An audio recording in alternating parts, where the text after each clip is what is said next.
Salam sejahtera dalam Yesus Kristus Tuhan kita. Rekan-rekan, siapa di antara kita yang tidak ingin hidupnya itu nikmat? Saya yakin dan percaya semua orang, termasuk kita, orang-orang Kristen, orang-orang percaya, ingin supaya kita bisa menjalani sebuah kehidupan yang nikmat. Kalau boleh digambarkan, semua orang itu ingin supaya kehidupan yang hanya dijalani satu kali ini adalah kehidupan yang tidak mengecewakan. Pertanyaannya adalah apakah itu merupakan sebuah keinginan yang salah? Jelas jawabannya adalah tidak. Keinginan untuk hidup nyaman itu merupakan hal yang baik. Karena memang untuk itulah Tuhan menciptakan kehidupan ini. Tuhan ingin supaya kehidupan kita yang dijalani ini merupakan kehidupan yang bisa dinikmati di dalam Dia dan bersama-sama dengan Dia. Jadi jika memang demikian, apa masalah dari kehidupan yang nikmat tersebut? Ada beberapa hal sih yang kita bisa soroti. Yang pertama yaitu permasalahan memahami dan memaknai kenikmatan. Apa sih hidup yang nikmat itu? Kalau kita tanyakan secara umum, maka orang akan mendefinisikan menjadi 2S. Hidup yang nikmat itu adalah hidup yang suka-suka. Artinya adalah hidup yang seringkali digambarkan dengan kehidupan yang bebas. Bebas tidak ada aturan, bebas tidak ada kekangan, bebas tidak ada intervensi dari pihak manapun. Intinya kita bebas melakukan apapun yang kita sukai. Itulah hidup yang nikmat. Sebagai sebuah perbandingannya, hidup yang tidak nikmat adalah hidup yang serba dibatasi. Ini tidak boleh, itu tidak boleh. Tidak heran orang-orang Kristen yang memandang kekristenan sebagai agama yang penuh dengan hukum, mereka akan tidak bisa menikmati kehidupan di dalam Kristus. Itulah alasan kenapa banyak orang Kristen pada akhirnya enggan untuk hidup di dalam kebenaran Tuhan. Karena mereka membaca Alkitab sebagai sebuah daftar peraturan yang harus dilakukan terus-menerus di dalam sepanjang kehidupan mereka. Nah, sementara definisi yang kedua, hidup yang nikmat itu bisa juga digambarkan dengan hidup yang santai. Hidup nikmat itu artinya santai. Orang itu bisa tidak lagi perlu bekerja, bersusah payah, tidak perlu kemudian menyusahkan diri, dan kita tinggal menikmati kehidupan. Bukankah itu yang seringkali kita cermati? Orang yang nikmat, bayangan kita adalah yang tidak perlu bangun pagi-pagi, tidak perlu pergi ke kantor, tidak perlu bekerja ini dan itu. Nah, heran kita bisa juga mengamati ada banyak slogan di mana dituliskan I hate Monday. Kenapa? Karena pada hari Senin kita harus kembali bekerja. Sementara pada waktu hari Jumat, Sabtu, dan Minggu kita sudah menikmati akan berbagai macam kesantaian. Kita tidak perlu diributkan dengan segala urusan-urusan pekerjaan. Nah, heran pada waktu kita memasuki masa pandemi, di mana orang-orang dipaksa untuk bekerja work from home, situasi bekerja jadi lebih sulit, bukan? Bukan lebih mudah. Memang di satu sisi lebih mudah, kita tidak perlu bertukar pakaian, kita tidak perlu melakukan perjalanan jauh, kita bisa melakukan pekerjaan dari tempat kita masing-masing. Tetapi di sisi yang lain jam kerja kita jadi kacau. Kalau dulu orang meninggalkan kantor, mereka tidak perlu membawa pekerjaan-pekerjaan kantor. Mereka bisa mengatakan saya akan membereskan urusan itu besok. Tetapi sekarang semua itu tetap harus dikerjakan karena semua orang bekerja dari rumah. Nah, kedua model ini merupakan sebuah gambaran populer yang mendefinisikan apa itu hidup yang nikmat. Memang banyak orang yang menikmati hidup dan menginginkan menikmati hidup demikian. Tetapi sebenarnya kenikmatan hidup semacam ini merupakan kenikmatan hidup yang semu. Sebenarnya kita tidak pernah sungguh-sungguh bisa mendapatkan kenikmatan dari model hidup yang semacam ini. Kenapa? Ketika kita berpikir bahwa hidup yang nikmat itu berarti adalah hidup yang suka-suka, maka cenderung kita itu akan mencari kesenangan diri sendiri, bukan? Kita tidak akan memikirkan apa yang menjadi kebutuhan orang lain. Kita tidak akan memikirkan apa yang menjadi kesenangan orang lain. Bahkan kita berharap semua orang di sekeliling kita itu memikirkan kesenangan kehidupan kita. Dan apa jadinya ketika setiap orang, perhatikan, setiap orang hidup dengan cara demikian. Maka bukankah kita bisa mendapati hidup seperti ini adalah hidup yang chaos, hidup yang kacau. Ketika semua orang mementingkan sendiri, maka setiap orang akan berebut untuk mendapatkan kenikmatannya. Pada waktu itulah justru kita tidak akan mendapatkan apa itu kenikmatan. selain akan menghasilkan sebuah model kehidupan yang chaos, sebenarnya hidup mementingkan diri sendiri itu juga tidak akan mendapatkan kenikmatan di dalam kehidupannya. Karena apa? Karena setiap orang berjuang untuk mempertahankan dirinya sendiri. Setiap orang bertahan untuk kemudian hari ini saya tetap bisa menikmati hidup saya. Sehingga dia tidak punya kesempatan untuk betul-betul menikmati. Sedikit saja lengah, maka apa yang diraih ini bisa hilang. Bisa jadi itu hilang karena faktor eksternal, artinya faktor-faktor yang tidak teridentifikasi, atau bisa jadi itu hilang karena direbut oleh orang lain. Sehingga bayangkan kalau setiap orang berusaha memikirkan diri sendiri dan berusaha untuk kemudian mengambil. Sesudah mengambil dia bahkan belum bisa menikmati. Karena dia harus berjuang mempertahankan itu. Sehingga tidak bisa direbut oleh orang lain. Bukankah hidup seperti ini bukan hidup yang nikmat? Hidup seperti ini adalah hidup di dalam kesusahpayahan. Hidup di dalam impian untuk mencapai kenikmatan tanpa pernah merasakan kenikmatan itu sendiri. Demikian juga ketika orang berpikir hidup yang nikmat itu hidup yang santai. Sebenarnya hidup yang santai itu bukan hidup yang nikmat. Pertanyaan penting yang patut kita tanyakan adalah kenapa sih orang itu ingin santai? Kenapa sih orang itu tidak ingin bekerja?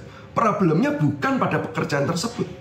Problemnya adalah bisa jadi karena pekerjaan itu bukanlah pekerjaan yang kita sukai.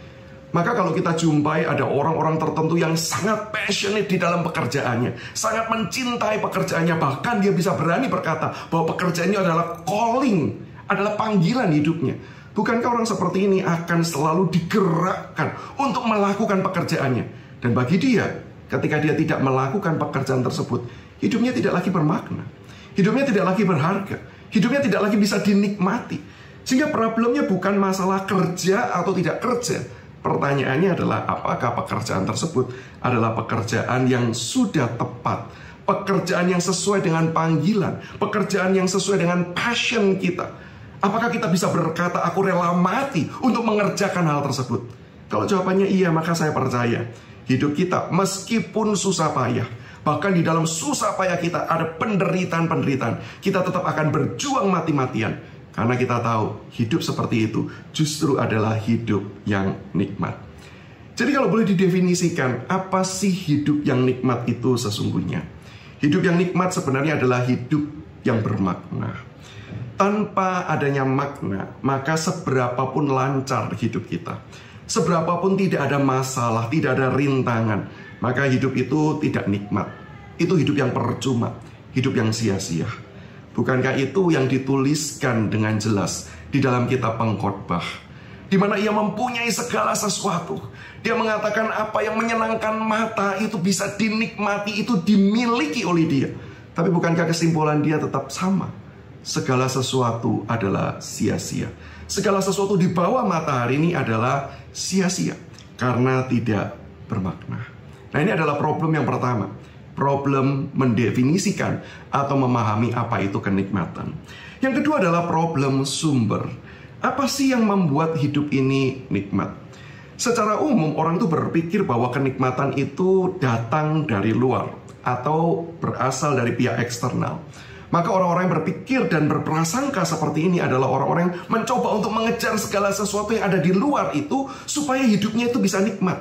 Mereka akan mengejar berbagai macam hal untuk kemudian mereka bisa dapatkan. Karena mereka percaya ketika mereka mendapatkan, disitulah kenikmatan hidup itu terjadi.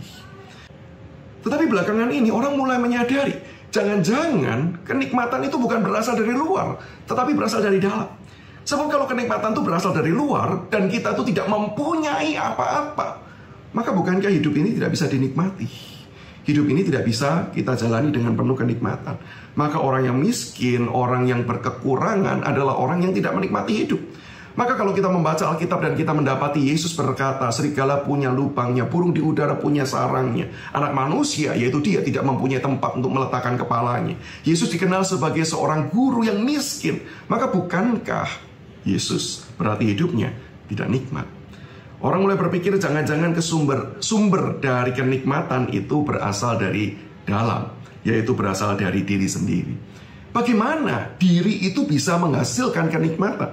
Yaitu dengan cara mengubah pola pikir. Kalau kita berhasil memikirkan dengan cara yang berbeda, dengan angle yang lain, maka sebenarnya hal-hal yang mungkin selama ini kita anggap tidak menyenangkan, selama ini kita anggap sebagai sumber masalah, jangan-jangan disitulah letak kebahagiaan kita.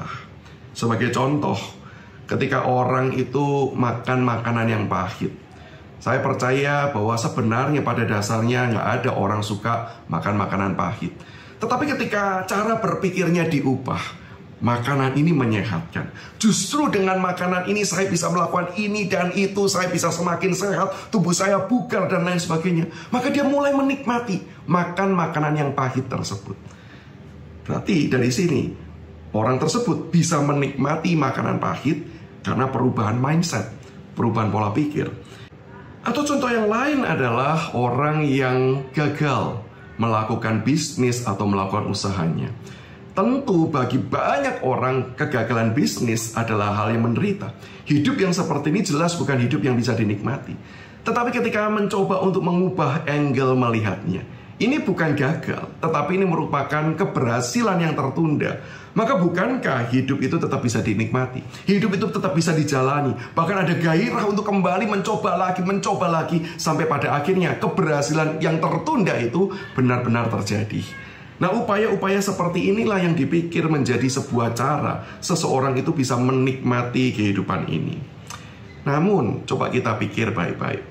Benarkah mengubah pola pikir itu membuat kita jadi bisa menikmati hidup? Atau pertanyaan lebih tepatnya adalah, apakah benar perubahan pola pikir itu bisa mengubah kehidupan ini menjadi kehidupan yang bisa dinikmati?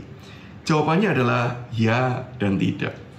Di dalam beberapa hal, memang mengubah cara pandang itu akan membuat kita bisa menikmati kehidupan ini. Apabila selama ini cara pandang kita salah terhadap sesuatu. Sebagai contoh, ketika selama ini kita menganggap bahwa saya itu bahagia ketika saya itu mendapatkan banyak uang, maka ketika kita mengubah pola pikir tersebut, kita akan bisa menikmati kehidupan meskipun kita tidak memiliki banyak uang. Karena memang pola pikir sebelumnya adalah pola pikir yang salah. Tetapi kadangkala mengubah pola pikir itu belum tentu bisa membuat hidup ini menjadi lebih nikmat, menjadi lebih indah. Karena sebenarnya ada perubahan pola pikir yang merupakan penyangkalan akan adanya kesulitan atau adanya penderitaan. Secara ekstrim, cara pandang ini mengajak kita untuk menyangkali semua bentuk kesulitan penderitaan, sehingga kita merasa bahwa hidup ini tetap baik-baik saja. Seperti contoh yang tadi saya katakan, ketika kita menyangkali bahwa kita ini gagal, kita cuma mengatakan bahwa ini merupakan kesuksesan yang tertunda. Well, bukankah kegagalan tetap merupakan kegagalan? Bahkan kegagalan yang diakui dan dievaluasi, itulah yang menjadi cara untuk kita itu menjadi sukses. Bukan dengan mengatakan, oh ini cuma kesuksesan yang tertunda. Kadang-kadang kalimat-kalimat semacam itu adalah kalimat menghibur diri yang membuat kita tidak belajar sesuatu, membuat kita tidak memecut diri kita lebih untuk berjuang. Karena kita tahu ini adalah proyek gagal, ini adalah sebuah kesalahan, saya perlu belajar sesuatu dari kesalahan tersebut. Justru kejujuran itulah yang akan menolong kita bisa bangkit dari semua kegagalan yang ada. Jadi pertanyaannya adalah, apa sih sumber kebahagiaan, sumber kenikmatan hidup? Jelas jawabannya adalah Tuhan. Dan ini menarik, Tuhan itu adalah pribadi di luar kita.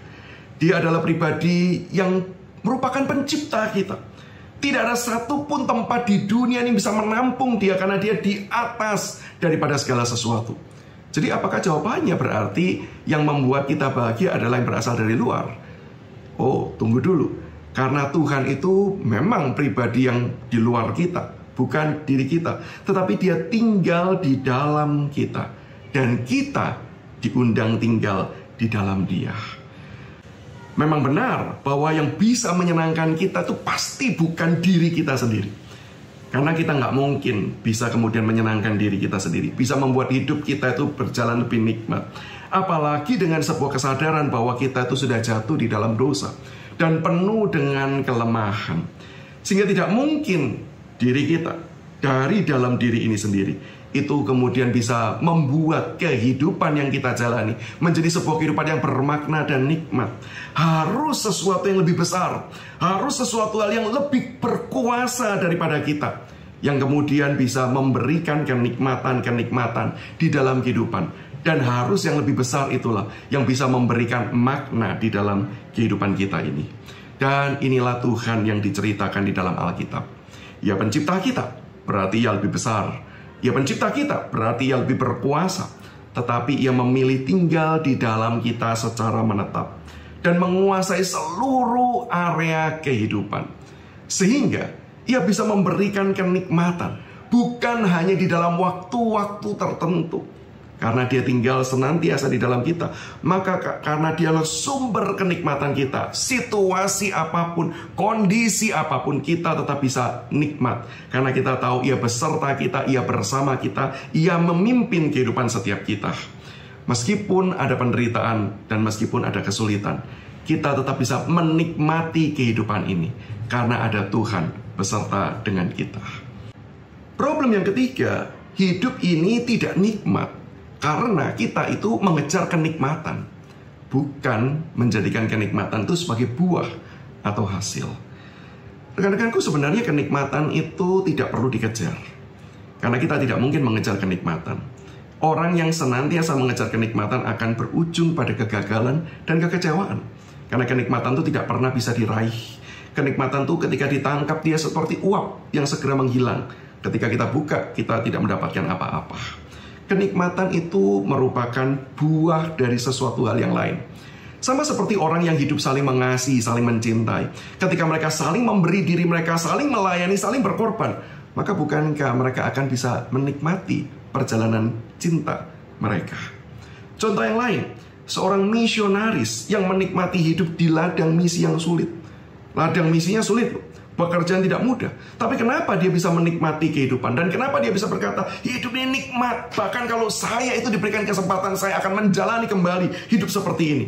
Karena ia menjalani kasih, perjalanan kasih bersama dengan Tuhan yang senantiasa menyertai dan menopang kehidupannya. Dengan demikian, kesalahan fatal terjadi kalau kita itu mengejar kenikmatan. Kita di titik inilah kita akan disebut memberhalakan kenikmatan. Kapan sih seseorang itu memberhalakan kenikmatan? Bukan karena dia menginginkan kenikmatan. Wajar setiap orang ingin nikmat. Tetapi ketika ia menjadikannya sebagai tujuan yang terus-menerus dikejar, pada waktu itulah hidupnya jadi memberhalakan kenikmatan. Di dalam area rohani, pemberhalaan kenikmatan itu tetap bisa terjadi. Ya, dan celakanya ketika kita itu di dalam area rohani itu mengejar kenikmatan, maka kita justru menjadikan Tuhan itu hanya sebagai alat. Dia bukan sumber kenikmatan, tetapi dia sarana, supplier kenikmatan. Dia cuma menjadi pribadi yang kita harapkan memberi sesuatu, tetapi kita tidak sungguh-sungguh menikmati dia.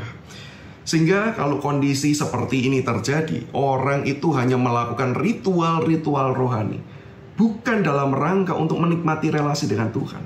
Ketika berdoa, tujuannya adalah bukan demi doa itu sendiri supaya saya berjumpa dengan Tuhan dan saya menikmati dia, tetapi tujuannya supaya melalui doa saya mendapatkan sesuatu. Demikian juga ketika membaca Alkitab, ketika beribadah. Kenapa melakukan semuanya itu? Bukan dalam rangka karena saya mau menikmati dia, saya mau hidup berjalan bersama dengan dia, sumber kebahagiaan saya, tetapi untuk saya bisa mendapatkan sesuatu. Maka sekarang pertanyaan berikutnya, apa sih masalah dari pemberhalaan kenikmatan ini? Yang pertama, ketika kita tuh memberhalakan kenikmatan atau hedon, itu akan membuat kita lupa pada panggilan yang harusnya kita kerjakan. Sekali lagi dengan bercermin di poin ketiga yang terakhir tadi, bahwa sebenarnya kenikmatan itu adalah buah, bukan tujuan yang patut dikejar. Maka kalau itu buah dari sesuatu hal yang kita kerjakan. Nah, ketika kita mengejar kenikmatan, kita lupa untuk mengerjakan apa yang harusnya menjadi panggilan kita, di mana kita itu melalui melakukan panggilan tersebut akan mendapatkan buah yang nikmat. Yang kedua, problem dari memberhalakan kenikmatan yaitu adalah membuat kita berfokus kepada tester dan bukan main course. Kalau selama ini kita tahu beberapa makanan seperti es krim contohnya, itu kita diizinkan untuk melakukan taster terlebih dahulu, beberapa rasanya. Baru kita menentukan pilihan kita mau makan yang mana. Taster itu kecil, taster itu sedikit, taster itu sementara, sehingga memang tidak bertahan lama. Ketika kita hidup itu mengejar kenikmatan, maka kenikmatan-kenikmatan yang memang Tuhan hadirkan di dalam dunia ini, yang kemudian kita kejar dan berupaya kita pertahankan, itu cuma tester yang seharusnya membuat kita memilih sumbernya. Harusnya membuat kita itu mencari kepada main course-nya, bukan hanya berpuas kepada tester tersebut. Sehingga tidak heran kalau kita itu hanya berhenti di tester saja, menikmati kesenangan duniawi, menikmati akan kenikmatan hidup di dalam kekayaan, kenikmatan hidup seksual, kenikmatan yang lain. Itu hanya tester. Dan kalau kita berhenti di sana, hidup kita tuh tidak pernah akan merasakan kepuasan. Betul-betul kita bisa berkata, sudah cukup, saya tidak memerlukan apa-apa lagi. Nggak bisa, karena itu cuma tester. Hanya ketika kita menyadari semua kenikmatan ini adalah sebuah gambaran kecil yang merujuk kepada kenikmatan sejati di dalam Tuhan. Dan ketika kita mencari Dia, ketika kita membina relasi dengan Dia, ketika kita menikmati Tuhan, maka pada waktu itulah kita baru merasakan main course-nya. Pada waktu itulah hidup ini baru benar-benar nikmat. Karena yang kita nikmati bukan yang sementara.